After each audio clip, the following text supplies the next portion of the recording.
이거 챕터 하나 더 읽어볼게요. 그러면 또 재밌게 이야기했으니까 또 1시간이란다. 한 20분? 20분 정도? 또 한번 읽어볼게요, 여러분들. 이제 운동해볼까라뇨. 읽어보겠습니다. 이거 엄청 유명한 내용이거든요. 알퐁스 도데 하면 다들 아실 법한, 그리고 혹시 알폰스 도데를 모르셔도 이 이야기가 알퐁스 도데의 이야기구나 하시는 거 아실 수 있을 거예요. 와, 나 책 읽는다니까 사람들 다 나갔어. 에이, 여기. 역시 여러분들이 짱이에요.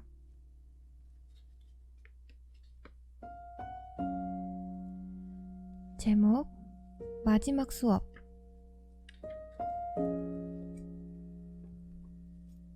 네네, 잘 읽어보고 유튜브 올릴게요. 걱정 마세요. 고마워요. 다들 마지막 수업 아시죠? 들어는 보셨을 것 같아요. 마지막 수업. 네네, 들어는 보셨을 거예요. 다들. 읽어볼게요. 물 한 모금 마시고.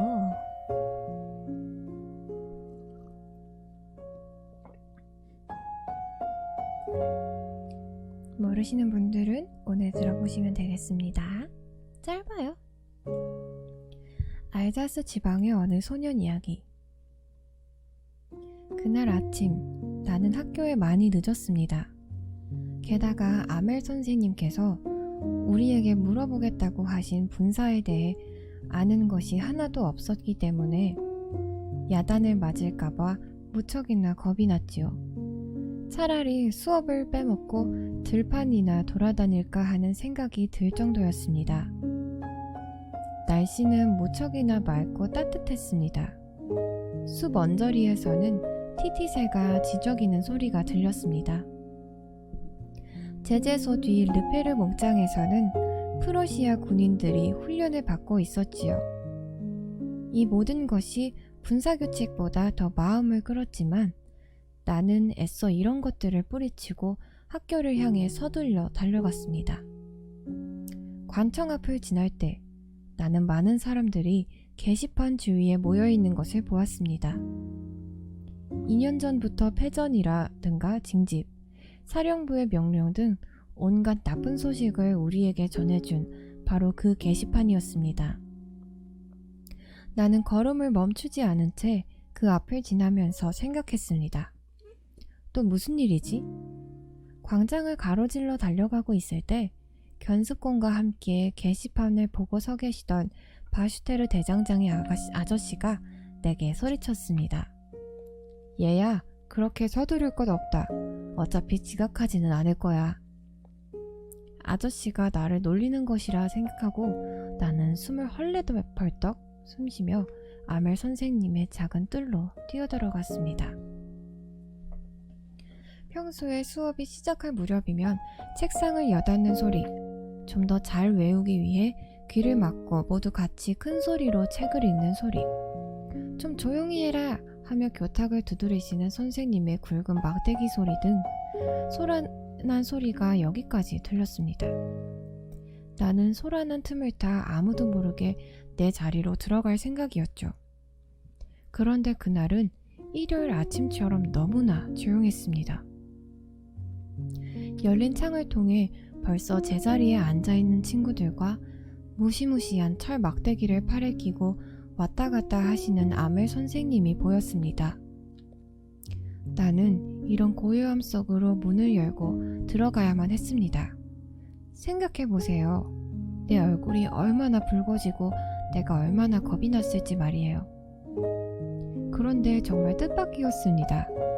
아멜 선생님께서는 화도 안 내시고 나를 바라보시더니 부드럽게 말씀하시는 거예요. 프란츠야, 어서 자리로 가서 앉거라. 하마터면 널 빼놓고 수업을 시작할 뻔했구나. 나는 곧장 내 자리로 가서 앉았습니다. 그제야 두려움이 조금 가시면서 아멜 선생님께서 검열이 있을 때나 시상식 같은 때만 입으시는 멋진 초록색 코트에 가늘게 주름이 잡힌 가슴 장식을 달고 자수가 놓은 검은 실크로 된 모자를 쓰고 계신 모습이 눈에 들어왔습니다. 게다가 교실에는 평소와는 다른 엄숙한 기운이 감돌고 있었습니다. 하지만 무엇보다 놀라운 일은 평소에는 비어있던 교실 뒤쪽에 삼각모를 쓴 오제르 할아버지, 전직 면장님, 우체부 아저씨, 그리고 또 다른 마을 어른들이 우리처럼 조용히 앉아 계신 것이었습니다. 사람들은 모두 슬퍼 보였습니다. 오제르 할아버지는 가장자리가 다 해진 낡은 철자법 교본을 무릎 위에 펼쳐놓고 그 위에 커다란 안경을 올려놓고 계셨습니다. 내가 이런 모든 일에 놀라고 있는 동안 아멜 선생님께서는 교단으로 올라가시더니 나를 맞이할 때 그 부드럽고 낮은 목소리로 말씀하셨습니다. 여러분, 이것이 제가 하는 마지막 수업입니다. 알자스와 로렌의 모든 학교는 독일어만 가르치라는 명령이 베를린에서 내려왔습니다. 내일 새 선생님께서 오실 겁니다. 프랑스어 수업은 오늘이 마지막입니다. 부디 모두들 열심히 들어주시길 바랍니다. 이 몇 마디 말이 나를 무척 혼란스럽게 했습니다. 비열한 사람들 같으니 관청 게시판에 적힌 글이 바로 이거였구나. 나의 마지막 프랑스어 수업. 나는 이제 겨우 쓸 줄 알 뿐인데 그러면 영원히 프랑스어를 배울 수 없단 말인가? 이 정도 수준에 머무를 수밖에 없다니. 나는 그동안 새 둥지나 찾아다니고 자르강에서 얼음을 지치며 노느라 수업을 빼먹은 일들이 얼마나 후회됐는지 모릅니다. 조금 전까지만 해도 그렇게 따분하고 들어오는데 무겁기만 했던 문법책과 이야기 성경책이 이제는 헤어지기 싫은 오랜 친구처럼 느껴졌습니다. 아멜 선생님에 대해서도 마찬가지였습니다. 이제 선생님께서 떠나시면 더 이상 뵐 수 없으리라 생각하니 벌을 받거나 막대기로 맞은 일들이 기억 속에서 모두 사라지는 것 같았습니다. 가엾은 선생님께서 저렇게 멋진 옷을 차려입으신 것은 바로 마지막 수업의 경의를 표하기 위해서겠지요. 나는 그제야 마을 어른들이 교실 뒷자리로 앉아 계신 이유를 알아챘습니다. 그분들은 학교에 좀 더 자주 오지 못한 것을 후회하는 것 같았습니다. 또한 그것은 40년 동안이나 이 학교에서 수고하신 우리 선생님께 감사를 드리고 사라져가는 조국에 대한 그분들 나름의 의무를 다하려는 뜻이기도 했습니다. 내가 이런 생각을 하고 있을 때 선생님께서 내 이름을 부르셨습니다. 내가 외울 차례가 된 것입니다. 아주 큰 소리로 명확하게 한 군데도 틀리지 않고 막힘없이 분사 규칙을 외울 수만 있었으면 얼마나 좋았을까요? 그러나 나는 첫 마디부터 뒤죽박죽이었고 가슴 아파하며 감히 고개도 들지 못한 채 자리에 서서 몸만 꼬고 있었습니다.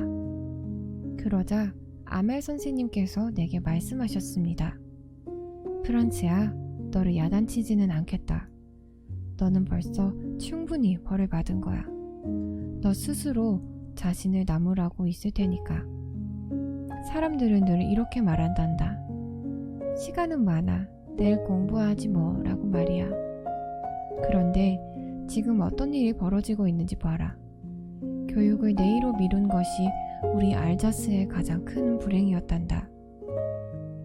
이제 프러시아 사람들은 우리에게 말하겠지. 뭐라고요? 당신은 프랑스인이면서 어떻게 자기네 말을 쓰고 읽을 줄 모른단 말이오. 가엾은 프란츠야, 이 모든 게 네 잘못맛은 아니란다. 우리 모두가 반성해야 돼. 너의 부모님들은 너희가 공부하는 것에 그리 큰 관심을 두지 않으셨단다. 한 푼이라도 더 벌기 위해 너희를 밭이나 방적 공장으로 보내고 싶어 하셨지. 나 역시 비단받은 일이 전혀 없을까? 너희들에게 종종 공부하는 대신 우리 집 정원에 물을 주라고 시키지 않았던가? 송어 낚시를 가고 싶을 때면 망설이지도 않고 시업을 쉬지 않았던가? 그리고 나서 아멜 선생님께서는 프랑스어에 대해 이런저런 이야기를 해주셨습니다. 프랑스어는 세계에서 가장 아름답고 가장 명료하며 가장 확실한 언어라고 하셨습니다. 그리고 한 민족이 다른 나라의 노예가 되었을 때 자기 나라 말을 잘 지키고 있으면 감옥의 열쇠를 쥐고 있는 것이나 마찬가지이므로 우리는 프랑스어를 결코 잊지 말아야 한다고 말씀하셨습니다. 그런 뒤에 선생님께서는 문법책을 펼쳐 우리가 배울 것을 읽어주셨습니다. 나는 선생님께서 말씀하시는 모든 것이 스스로 놀랄 정도로 너무나 쉽게 느껴졌습니다. 나는 이제까지 한 번도 이렇게 열심히 귀 기울여 들어본 적이 없었고 선생님 또한 이처럼 인내심을 가지고 정성을 다해 설명하신 적이 없는 것 같았습니다. 가엾은 선생님께서는 떠나시기 전에 자신이 아는 모든 것을 한꺼번에 우리의 머릿속에 넣어주려고 생각하셨는지도 모릅니다. 문법 수업이 끝나고 쓰기 시간이 되었습니다. 아멜 선생님께서는 이 시간을 위해 새로운 글씨본을 준비해 오셨습니다. 거기에는 둥글고 예쁜 글씨체로 프랑스, 알자스, 프랑스, 알자스라고 쓰여 있었습니다. 각자의 책상 가로막대마다 매달린 글씨본은 작은 깃발들이 교실 여기저기서 나부끼는 것 같았습니다.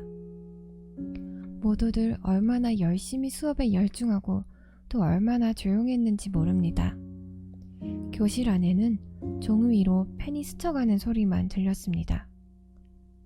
풍뎅이 몇 마리가 교실로 날아들었지만 아무도 거기에 관심을 두지 않았습니다. 아주 어린 꼬마들까지도 마치 그것이 프랑스어라도 되는 것인 양 정성을 다해 줄긋기 연습을 했습니다. 학교 지붕 위에서는 비둘기들이 아주 작은 소리로 울었습니다. 나는 비둘기 소리를 들으며 생각했지요. 저 비둘기들도 독일어로 울어야 한다고 강요하지는 않을까? 가끔 책 위로 눈을 들어보면 아멜 선생님께서는 교단에서 꿈쩍도 하지 않고 주위에 있는 모든 것들을 뚫어지게 바라보고 계셨습니다. 마치 이 작은 학교를 모두 선생님 눈 속에 넣어가지고 가시려는 듯 보였습니다. 생각해보세요. 선생님께서는 40년 동안이나 늘 변함없이 교실 이 자리에서 똑같은 운동장을 마주보면서 지내오신 겁니다. 걸상과 책상은 모두 오랜 세월 동안 닳아 반들반들해졌고 운동장의 호두나무는 높이 자랐습니다. 선생님께서 손수 심으신 홉덩굴은 이제 창가를 지나 지붕까지 뻗어올라 있습니다. 이 모든 것들에게서 떠나야 한다는 것이, 그리고 짐을 싸느라 위층에서 왔다 갔다 하는 누이동생의 발소리를 듣는 것이 이 가엾은 선생님께는 얼마나 가슴 아픈 일이겠습니까? 그분들은 내일이면 이곳을 영원히 떠나야만 했습니다. 그런데도 선생님께서는 마지막까지 우리에게 수업을 해주시는 열의를 보이셨습니다. 쓰기가 끝난 뒤 우리는 역사 공부를 했습니다. 그 다음에는 모두 함께 밥의 비보부를 불렀습니다. 교실 뒤쪽에 오제르 할아버지는 안경을 쓰시고 철자법 구본을 두 손으로 드시고는 철자를 한자 한자 읽고 계셨습니다. 할아버지 역시 아주 열심히셨습니다. 할아버지의 목소리는 감동으로 떨리고 있었고 그런 목소리가 너무도 우스워서 나는 웃고 싶기도 하고 울고 싶기도 했습니다. 아, 나는 이 마지막 수업을 영원히 잊지 못할 것입니다. 갑자기 교회 종소리가 정오를 알렸습니다. 곧이어 기도 시간을 알리는 삼종기도 종소리가 울렸습니다. 그와 동시에 훈련을 마치고 돌아온 프러시아 군대의 나팔 소리가 창문 바로 밑에서 울려왔습니다. 아멜 선생님께서는 창백해진 얼굴로 교단에 서 있었습니다. 선생님이 그렇게 커 보인 적은 지금까지 한 번도 없었습니다. 나의 친구들, 여러분, 나는 무언가 선생님의 말문을 막히게 했습니다. 결국 선생님께서는 말을 끝맺지 못하시고 칠판을 향해 돌아서셨습니다. 그리고 분필 한 조각을 집어들고 있는 힘껏 힘을 다해 큰 글씨로 쓰셨습니다. 프랑스 만세. 그러고는 머리를 벽에 기댄 채 한참을 아무 말도 없이 계시더니 손짓으로 우리에게 말씀하셨습니다. 끝났습니다. 이제 돌아들 가십시오. 뭔가 슬프네요. 네, 지금까지 마지막 수업이었습니다.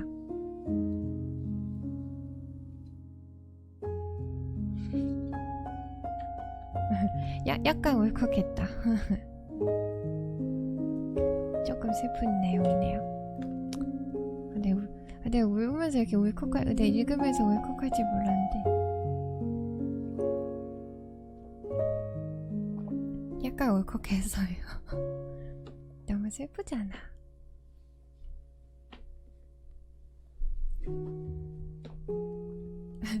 여기 운대! 얘 여기 운다!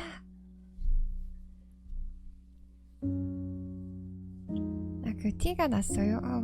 창피하네. 뭔가 약간 울컥했어요.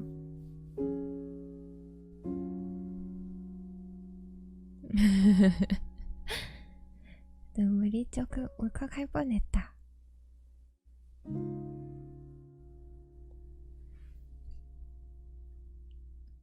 약간 감동이네요. 훌쩍훌쩍 울지 마세요, 여러분.